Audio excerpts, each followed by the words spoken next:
Well, welcome, Shankar. It's fantastic to have you here joining us today. For those that don't know, Shankar entered a competition of the Coaching Tools Company, and he won this amazing book. I've got a copy here. Shankar, show us yours. Erwin's the only one on the call today that doesn't have this book with him yet.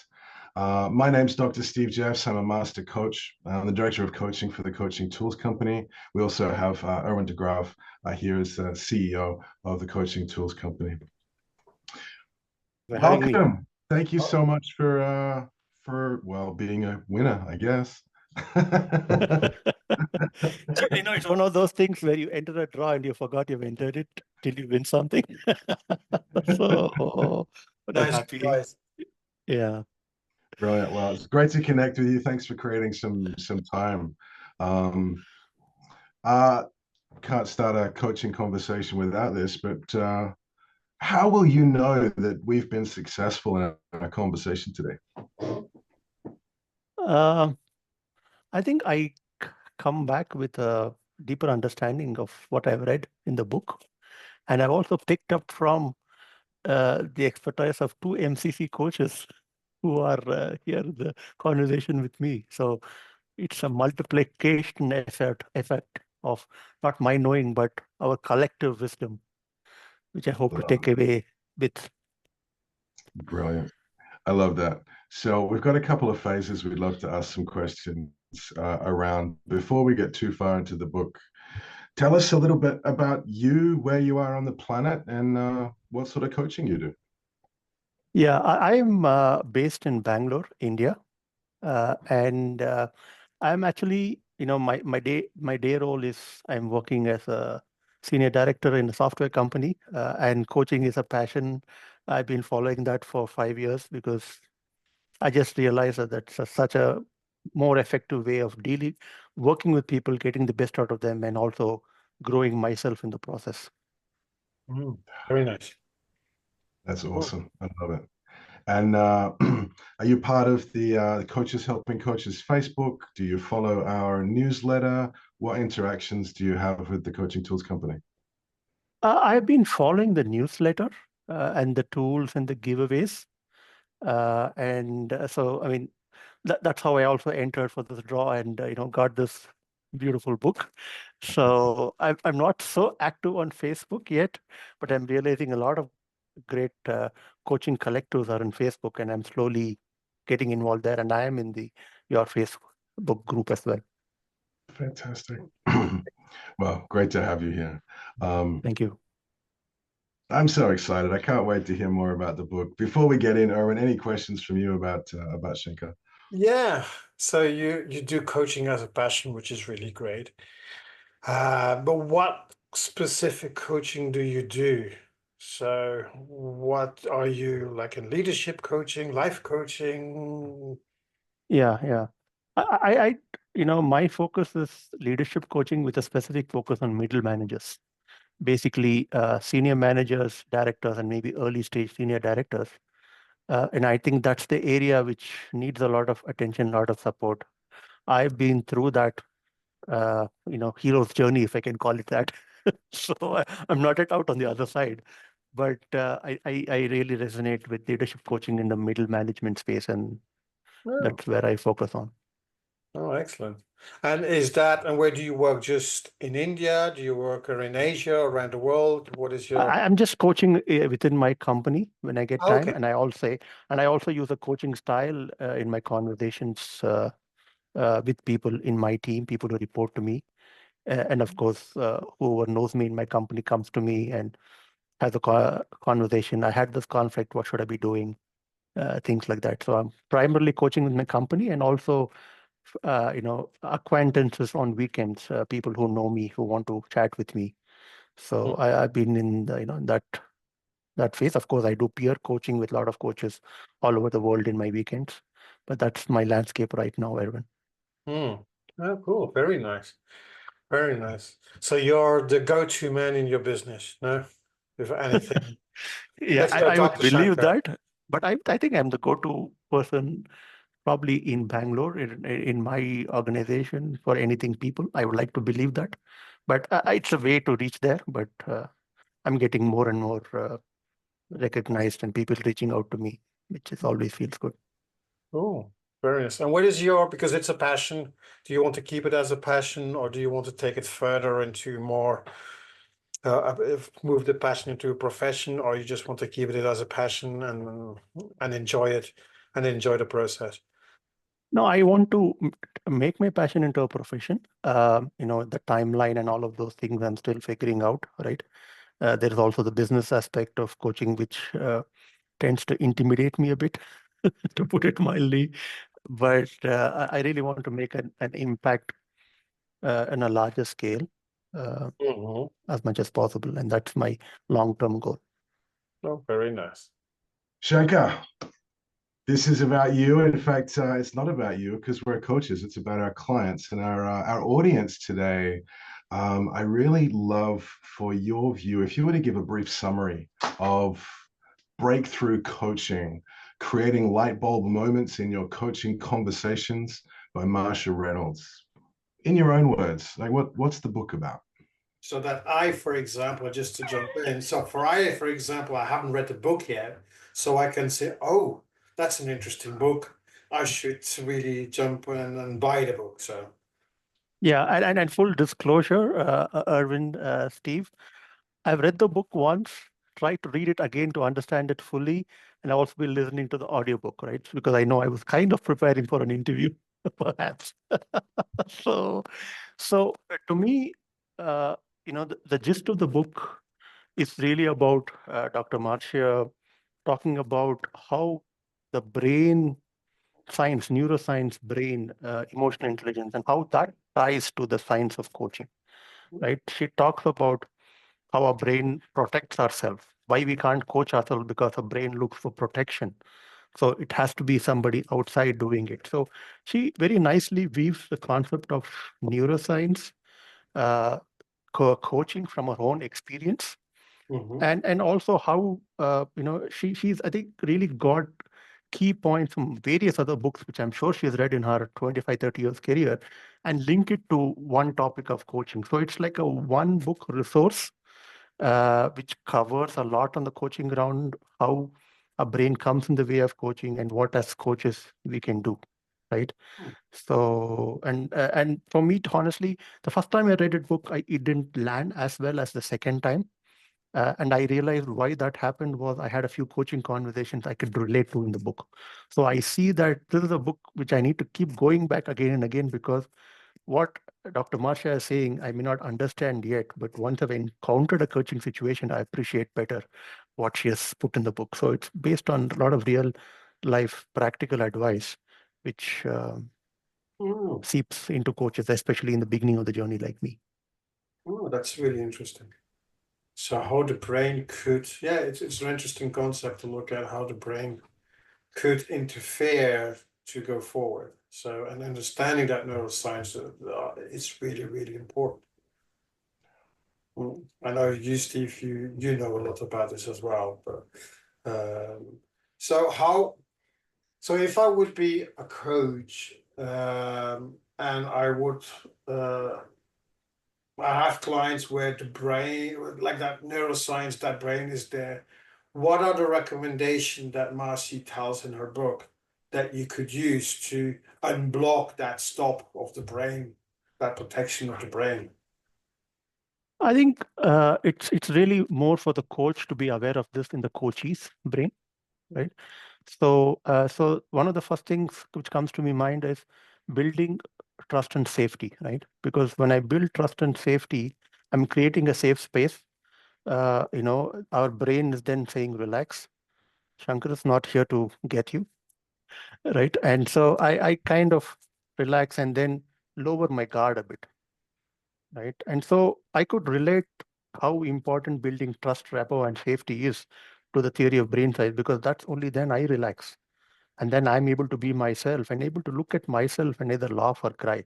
But if I'm being on my guard here, thinking, everyone is out to get me, I'm not going to be able to do that, right? So that's, I think, a key takeaway for me. Yeah. So trust is always, that's one of the main concepts in coaching as well. And it's not only in coaching, but also if you want to help anyone, that creating that trust and confidence relationship is so fundamental. And I think listening, which is a great part in coaching, and that deep listening is really important to be able to create that trust and confidence relationship, correct? Yes, absolutely.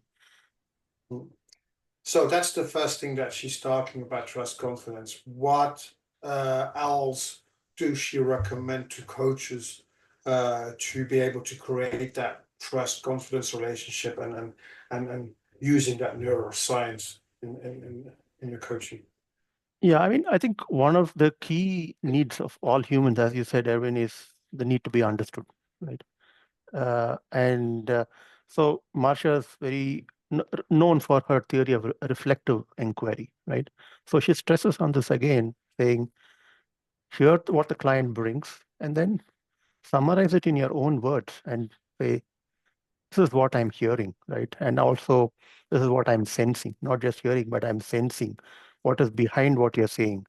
So then that kind of puts the coachee or the client in a more comfortable space. Yes, like this person gets me. I can trust this person, right? So that's one of the things he starts off with saying, how can you powerfully summarize not just what the coachee says, but maybe the emotions, and not just go with the first thing which comes, but really look at everything what the coachee is bringing.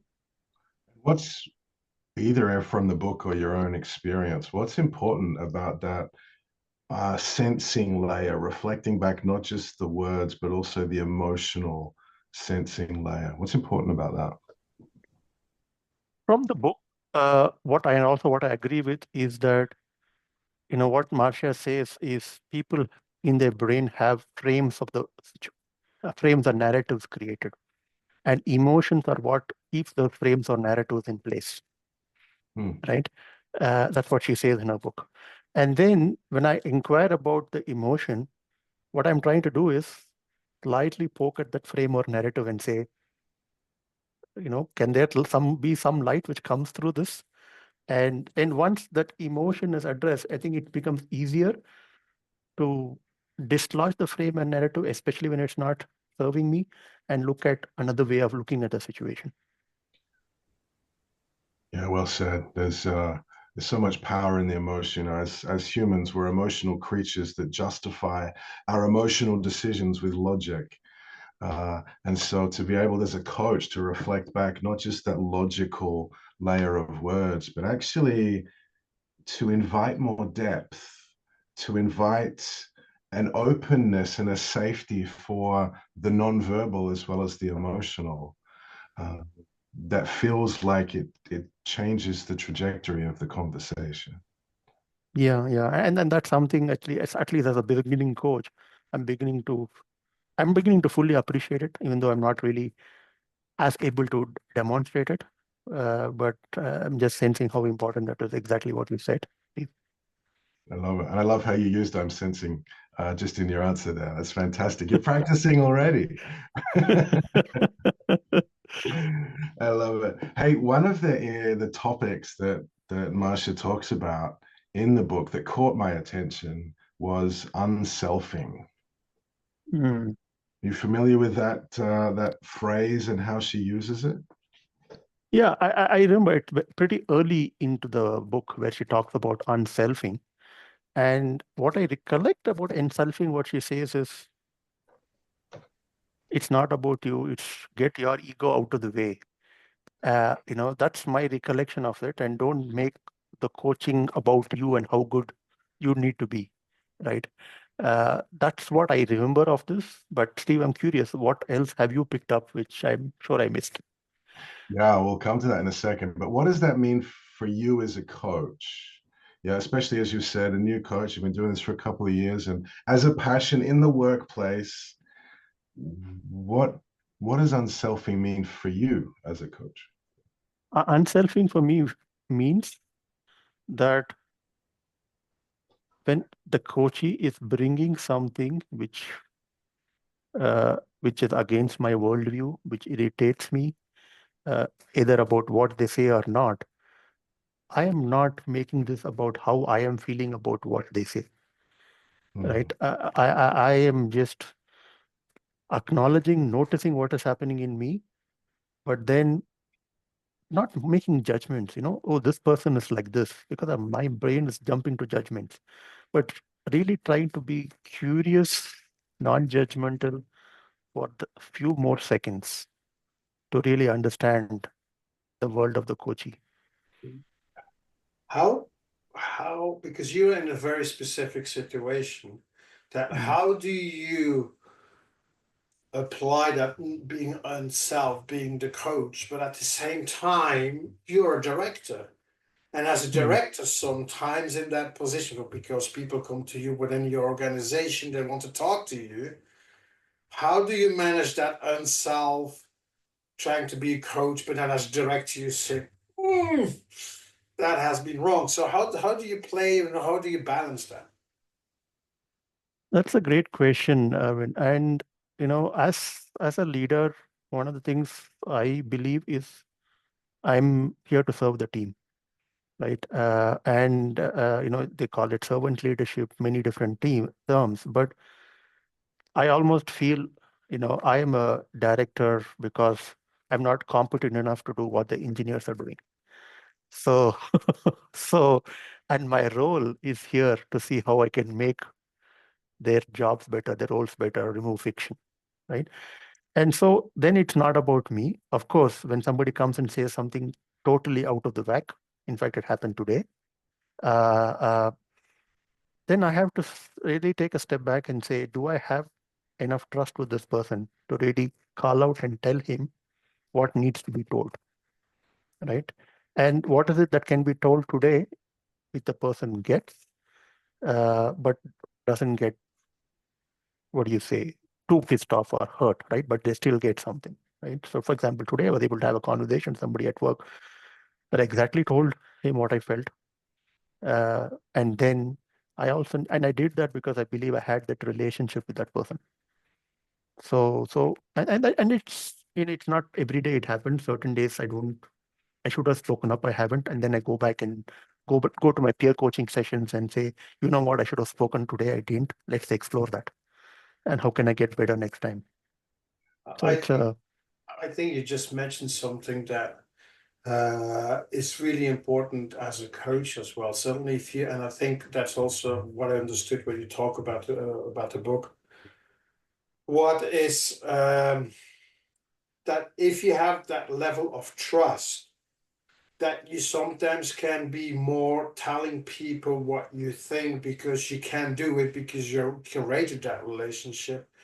Only if you think, and that's my point of view, that to do this, if it helps the client at that moment or the person you have in front, that I need, like you said today, I needed to tell it directly. I had that trust, but sometimes it's necessary. And that's being unself at that moment because you're not thinking about yourself, but you're thinking about the client. So I need to say this.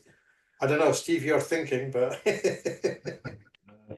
Well, what I love, Shankar, about what your story exemplifies, at least for me, one of the first things you said about the book was building psychological safety and trust as a coach.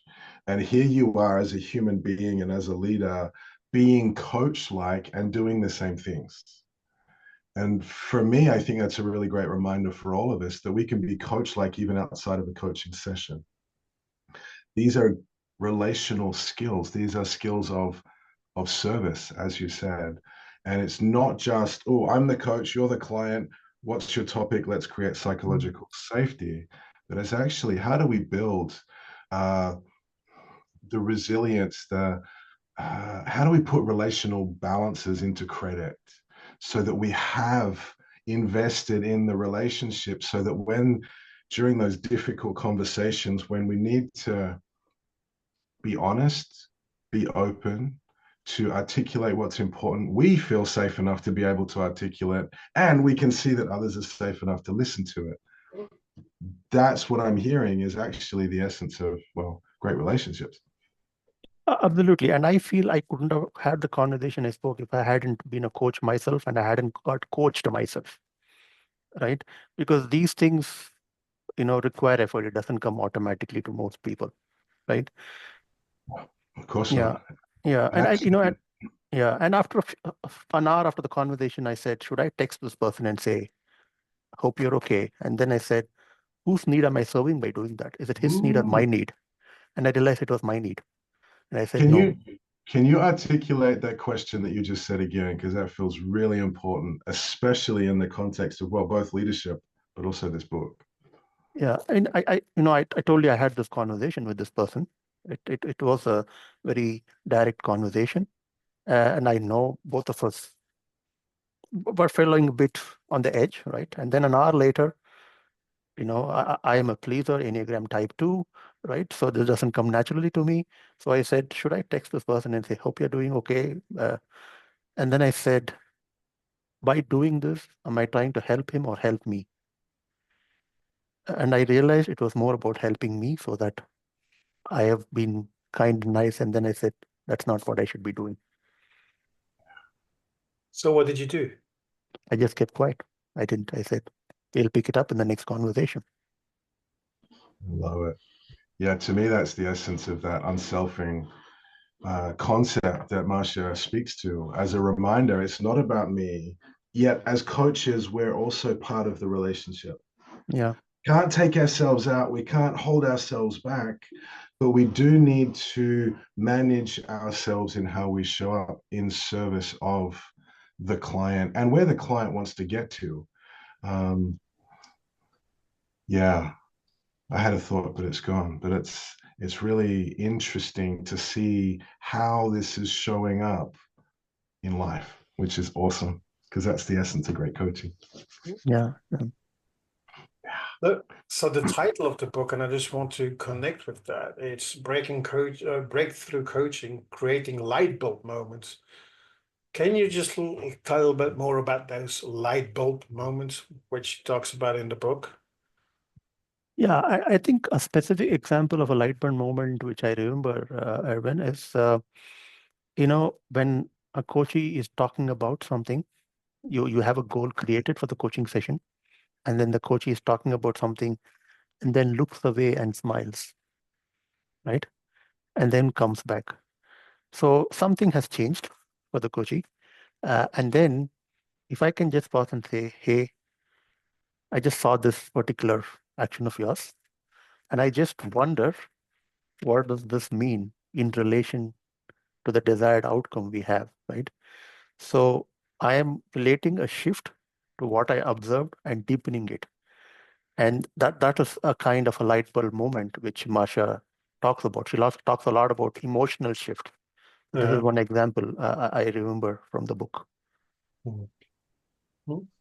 Yeah, that speaks to what you said earlier about reflecting back what's in the words, but also what's in the energy. Yeah, yes. And this is a great example of, certainly in my language, articulating what's going on for the client, being willing to notice a pause, a look, an energetic shift, a smile, possibly, and then to bring curiosity to go, hey, client, it looks like something's happened. What's going on for you? And to use that to, well, explore. Yeah, and I say this not because I do it, but I had a peer coaching session because I didn't do it. Yeah. And then I got feedback that, hey, there was a moment you missed. And this is the same thing in Marcia's book, saying, this is the thing. So now I know not to miss such moments. And that's the beauty of the book, because you realize the value of what Dr. Marcia has written when you haven't done it. And then you said, oh shit, could have done this. It's a learning. I go back. So as I get more coaching hours, I think I'll find the book more valuable. And not feeling bad about it. Right. Yeah. Because, of course, you're in a psychologically safe relationship with yourself to be able to reflect. That was the other thing I wanted to highlight, because you spoke about the importance of reflection in learning for clients. And here you are, this is the second or third example that you've shared.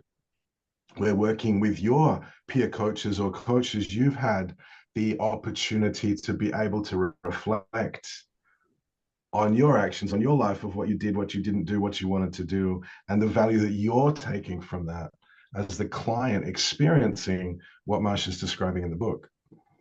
Absolutely. I mean, I think somebody told me very early in my coaching journey is what you need in your life shows up in the coaching session. And, I'm sure both of you know it better than me, but that's more and more truer, right? Every time I have a coaching session, I pick up something which I needed.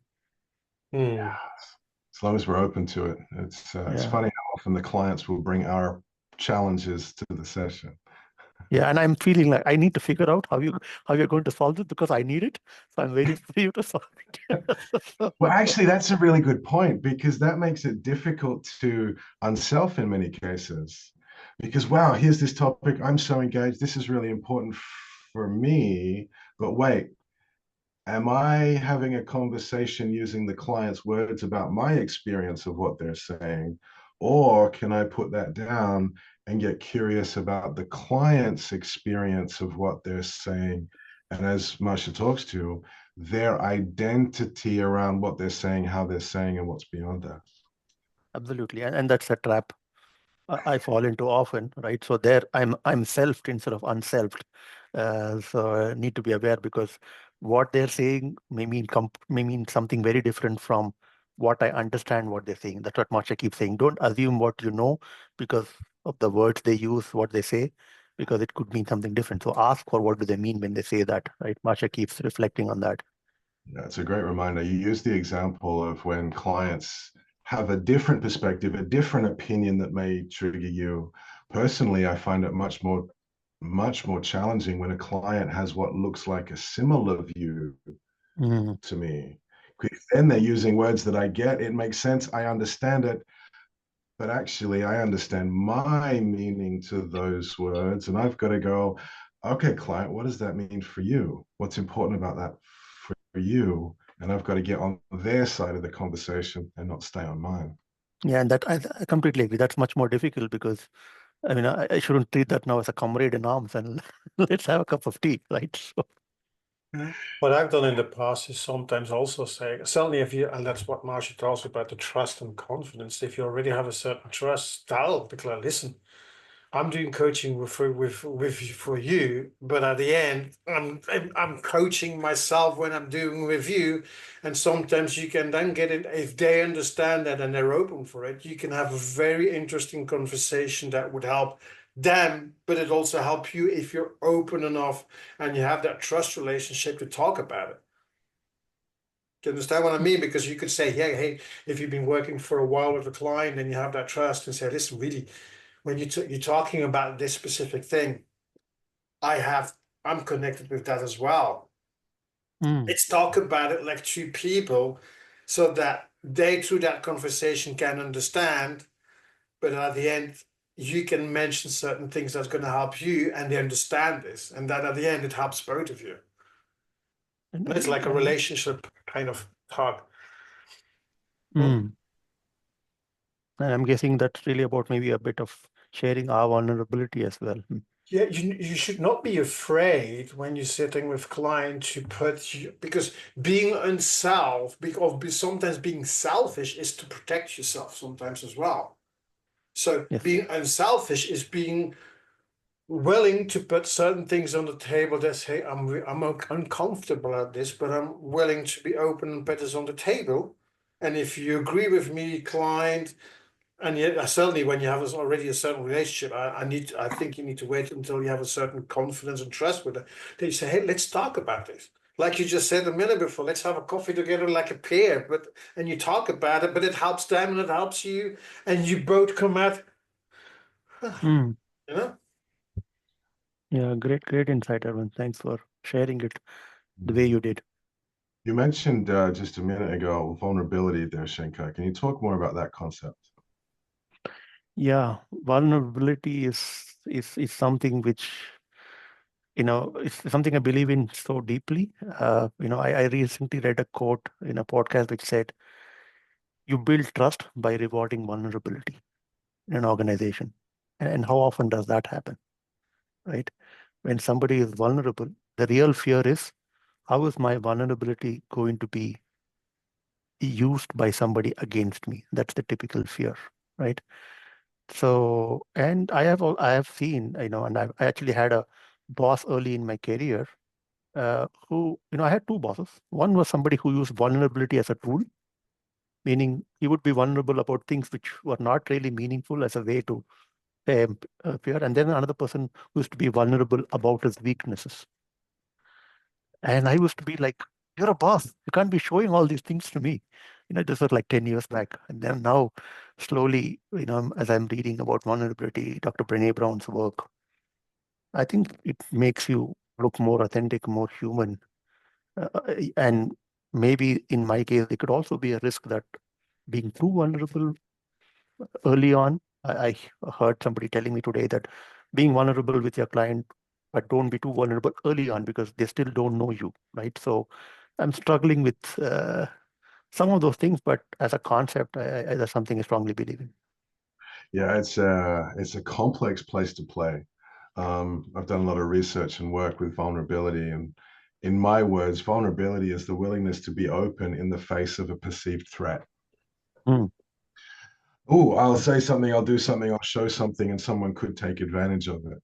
The interesting thing for me is that in a safe environment, when we've created that safety, well, when there's no threat, how do you be vulnerable? And actually, you can't.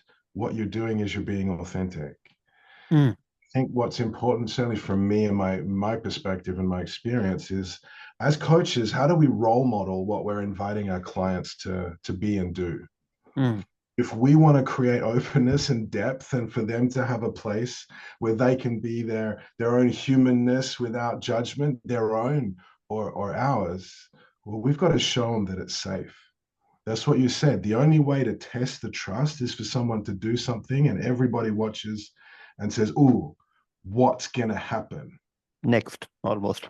Exactly. You can say it's safe, but until someone does something that's across a possible line, and actually this is where certainly in organizations where as leaders it's important not that we have the first action, but it's that second step. How do we respond to people when they're doing those things? When someone does share something, how do we reinforce the safety and show people that it's okay to be human? And in that coaching conversation, the other thing I think it's really important is there's a difference between being authentic and open and showing vulnerability and sharing everything. Two completely different things. And so oversharing is actually more of a problem in my perspective than openness and vulnerability. Because the oversharing looks like vulnerability, but it's actually not, and it eats away at the safety in the relationship because now people are uncomfortable going, why did you tell me that? Why do I want to know that? That's really weird, and energetically kind of pull back because of the overshare. Amazing. Yeah. Yeah. Thanks for that perspective. Yeah. Yeah. Is there anything else specifically that you would like to share with the people watching this about the book that you think it's really important? That you say these are like the maybe the 3-5 things that you say, hey, these are really the things you already talked about. These are like all the 2-3 points that you say these are really coming out from the book and are really important. Yeah. And I've probably highlighted a few. So let me quickly see some of them. Yeah. I think one of the things, even without looking at my highlights, is how Marcia talks about coaching being an external thought disruptor. Right. I spoke about that earlier. It's very difficult to disrupt my own thought myself. Right. So that really stuck to me. And then, because then I see that as a coach, my role is just not to listen and summarize, but somewhere disrupt their thinking. Right. In a way which is useful to them. Right. That is one thing. And another thing Marcia says, and there are these nuggets which suddenly come up in the book without any warning, so you have to watch out for them, is this thing about, she says, you coach not to make people feel better. You coach to make them think better. Right? What's the difference? The difference is to me, if somebody comes to me with a challenge, they're feeling not too good about it, or they want to do something. And if I'm like, how are you feeling about it? How would you like to feel? Right? If I'm focusing only on the feeling, they may feel assuaged by the conversation. Just by listening to me, somebody can feel assuaged and they say, yes, great, I feel better. Shankar, I spoke to you half an hour. Really, you helped me solve this, right? I'm feeling better. But now, has their thinking changed in in a fundamental way, which means they're going to do something different, right? That has to be my goal as a coach, right? Uh, and if I have to choose between making them think and feel better, maybe I need to choose helping them to think better, because that's what's going to serve them. Because if I keep making them feel better, I'm serving my need, and so that they come back to me, right? Should it not Absolutely. be, and that's a challenging question that I would like to put, would it not be, and I could be completely wrong, but would it not be that it should be, as you said, change how they think, but also how they feel about it at the same time, both things? Because I believe you can change someone's thinking about something, but if that feeling is still against it, that thinking at the end is not going to get to the end result. I believe that you need to have that thinking and feeling at the same time. That needs to be worked. What do you think? I agree. And I think my view, Erwin, based on my limited experience, is that if I am compassionately curious and challenge them, right, their thinking changes, and as a result, their feeling changes, right? But if I target their feelings to change, I'm not sure the reverse applies, right? So that is my limited thinking at this time. Great, I like it. I love it. Where you're looking. Great. So that was a really great additional point. Coach, not for people to feel better, but for people to think better. I think that's a great direction. And Erwin, I think your point is, well, it's a yes and which am I prioritizing? Because as we start, we usually pick one thing to go for. I've had a lot of sessions where I coach to make people feel better, as you said, Shankar, so that they would come back the next time. But that was all about me. Any other points that stood out for you from the book that you think, it's important for coaches to know? I think she has a great distinction on the types of silence. I'm sure, Steve, you read about it. She says there are 9 types of silence, and she's quotes from a book on psychology, and she's adapted it for coaching. And I didn't even realize there could be more than 1 or 2 types of silence. And she talks about silence, which is where you're waiting for the person to finish, irritated, frustrated. So that's a silence where it's all about me. Then there is the silence about, I think she says something about appreciative silence, right? You're just appreciate what the coach he is working on himself or herself and what's going on, right? And then she talks about a silence which is all encompassing, which you are sensing, you're hearing, you know what's happening, you are in the same act together, right? So when she talks about those 9 levels of silence, like the levels of listening we learn in coaching, then you realize that there's more to silence uh, than the silence I thought, right? Yeah, that's worth chewing on for a long time.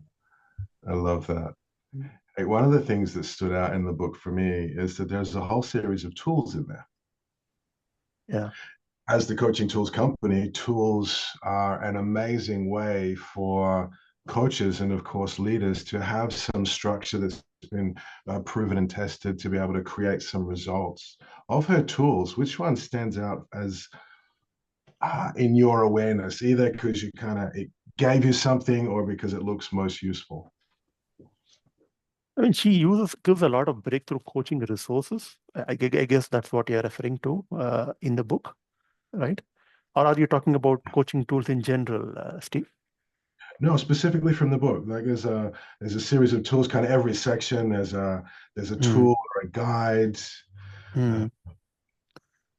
I think one of the things which comes to my mind, maybe it's because I read it recently, is about using the Johari window in coaching. I never realized that you could use the Johari window in coaching, and I'm yet to fully understand that. But she talks about being aware. You're starting with what the coachee knows, what both, and something which they know, something which is their belief, which is they don't, I mean, you can get them there and then there's something blind, which it doesn't even exist, right? I mean, then you have to go beyond beliefs to understand why they feel certain things this way. So using the Johari window, something looked intriguing to me. I haven't fully understood it, but that's something which I want to spend more time on. Well, that's what I love about tools. It's another window or a different metaphor through which we can explore things. And as we approach something from a different direction, Yeah. well, we see things differently. And that's the whole point of coaching. Absolutely. Also, on top of that, helps to transform what was talked about in something that you can very quickly apply in any coaching session. That's also the main objective of the coaching tools company, to be able to offer tools that are very quickly that you can take and say, hey, I'll adapt it to my style, but very quickly transform that was talked about in something really practical. And I think what you mentioned, one of the tools that you just mentioned could be, and I think there are other tools in the book that are probably helping you to what you just read to implement it very quickly, correct? Yeah. I love that. Oh, this has been a really great conversation. One of the things that you said you wanted to take away was some insights from Erwin and I. Having read this book, Breakthrough Coaching from Marsha Reynolds, are there any questions that you'd love to ask us and get our perspectives on whether or not we've read the book? Yeah, one of the questions I have is to both of you is in terms of interrupting and challenging coaches, right?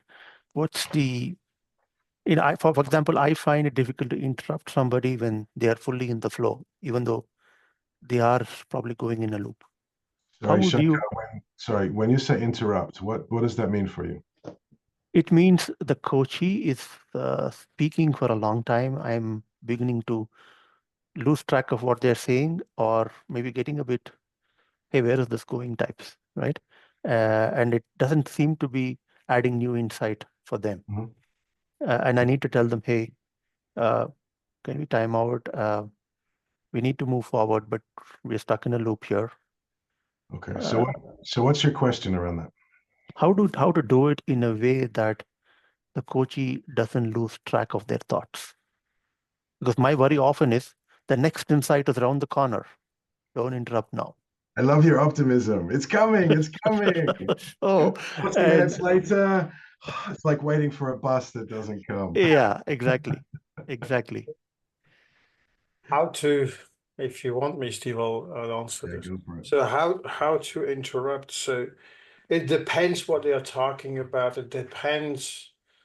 I'm not going to use a lot of depends, but it depends on how good in a relationship you are, if you already have a certain trust or not. But sometimes it is serving to really interrupt and say, hey, and I do this, and Steve knows this, I'm quite direct. So I am not afraid to go right, say, and I certainly have a certain trust with the person I'm talking, say, hey, you are bullshitting, in the sense of you are trying to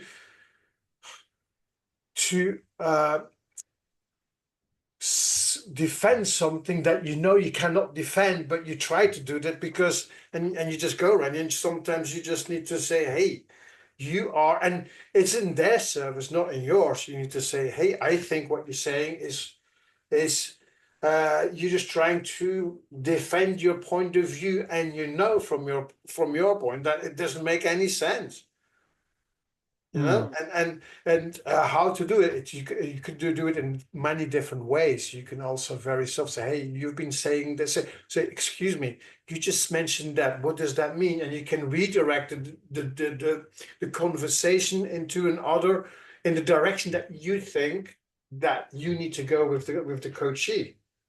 Because they can start talking and then just go over there and you say, but hey, because you've said from the beginning that's our goal that we need to do in our conversation.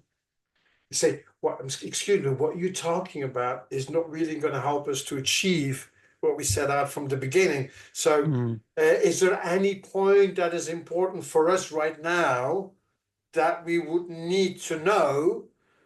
If not, let's go back and on the track that we need to go. Hmm. And everybody has a different style. So I could really go in and smash in there and go. But that I do this with a certain amount of people that I have trust with, because I believe from my point of view, that is how I can help them. Say, hey, stop chatting around and let's go to the point. And I think Steve has another viewpoint about this as well. I'll share my perspective in a moment, but Shankar, like I can see you like a sponge absorbing things. What stood out for you from what Erwin said? I think, I mean, to be honest, even before Erwin spoke, I knew he was a direct person just by his body language, right? And maybe what I'm learning is there's an aspect of my body language I need to correct, right? Or keep it ready, right? I can't be direct being this, right? So, and believing that I am doing that in service of the client, right? That's another thing Erwin said, right? And trying it out a few times, I think that's what will give me the confidence, right? And say, this is the goal. Be very careful, be very focused on what's the goal they said and where are they going, and use that to bring them back, right? And you also used a very useful technique, Steve, when you said, when you said interrupting, what exactly do you mean? And then I was forced to stop and think, what did I mean by that? Because I'm sure there could be 100 meanings of that, right? So, I'm so glad you saw that. That was a role model. yeah. Subtly snuck in. So I'm glad you caught that. I love where you're looking. Hey, from my perspective, I think there's a couple of things. One, you said just then, clarity on the topic. If we don't know what the client wants to take out of the session, it's really difficult to intrude or interrupt because we don't know if it's valuable or not. So anytime I've struggled to intrude on a client, or actually anytime I've had challenging sessions, it's because I wasn't sufficiently clear on the topic.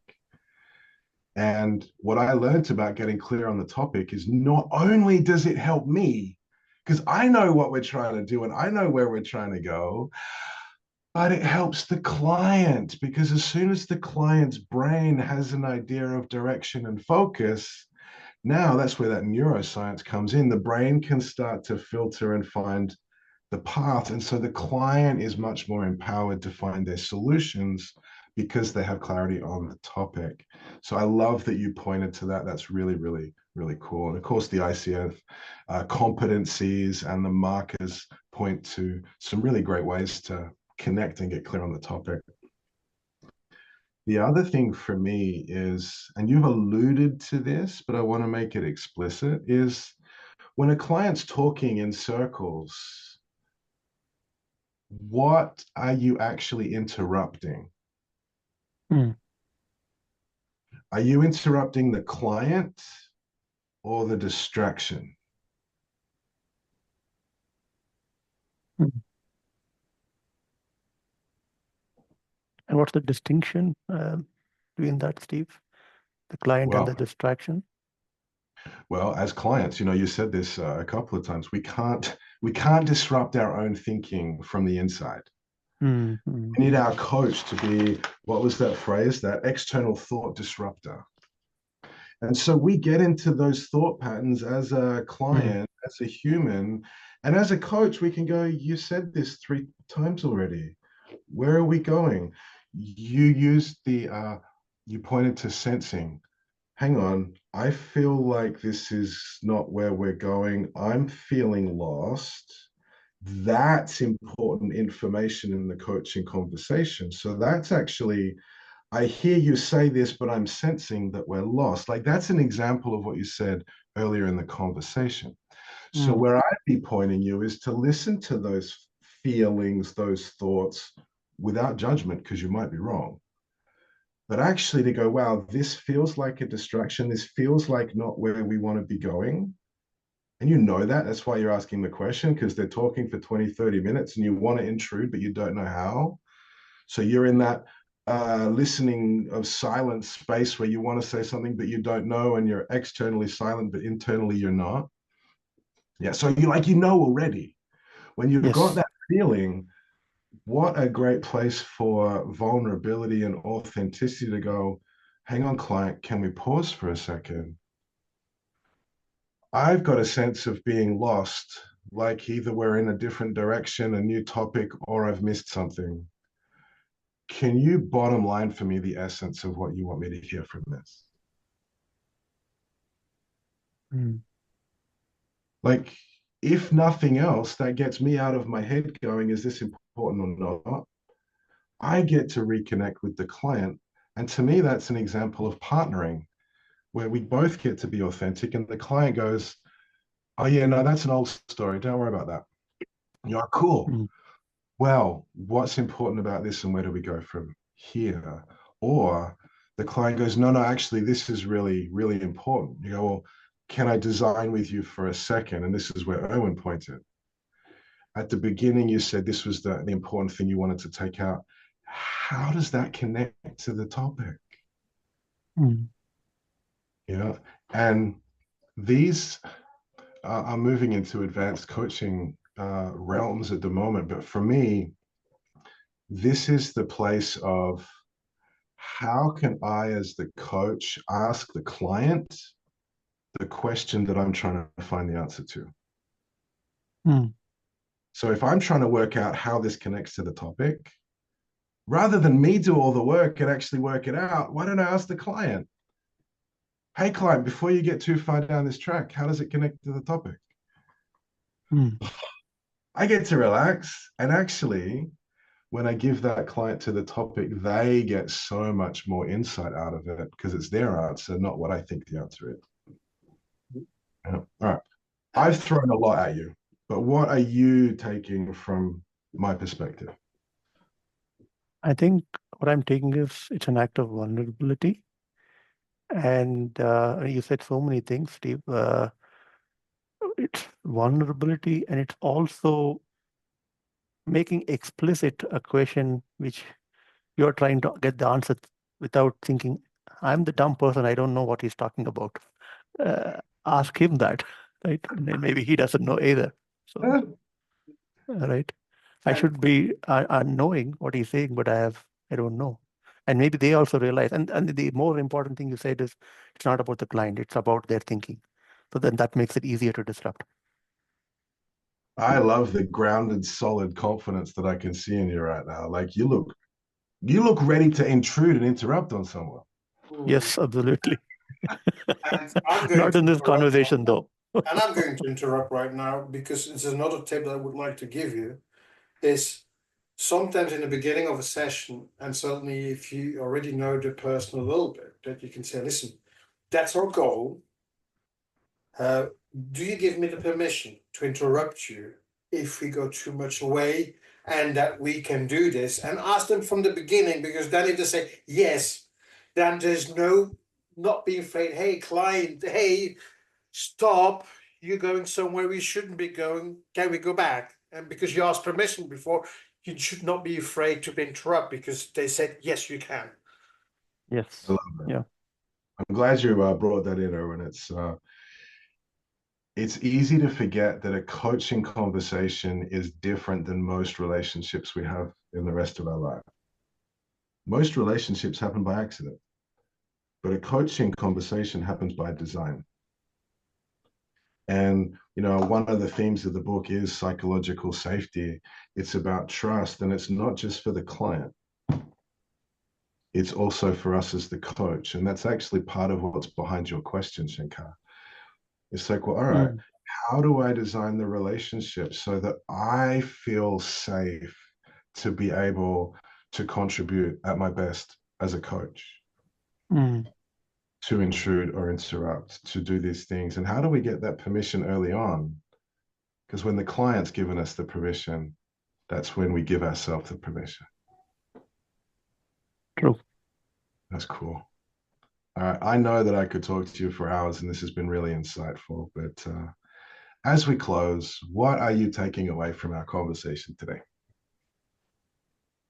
I'm taking away a lot of very practical tips on how I improve my coaching.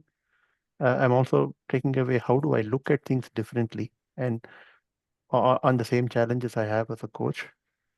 And And I'm just soaking in and loving the space both of you have created for me, so that it never felt like a 45, 50-minute conversation. So how can I do that and at the same time really be direct, really challenge, really interrupt? Doesn't have to be mutually exclusive. I love it. I love it. Thank you so much for creating the opportunity for this conversation where we get to hear your perspectives. It wasn't coaching, but to me it was fantastic to take insights, to learn more about the book, and to see a different perspective on some things, which is enlightening, just like the light bulb moments that Marcia talks about in the book, Breakthrough Coaching.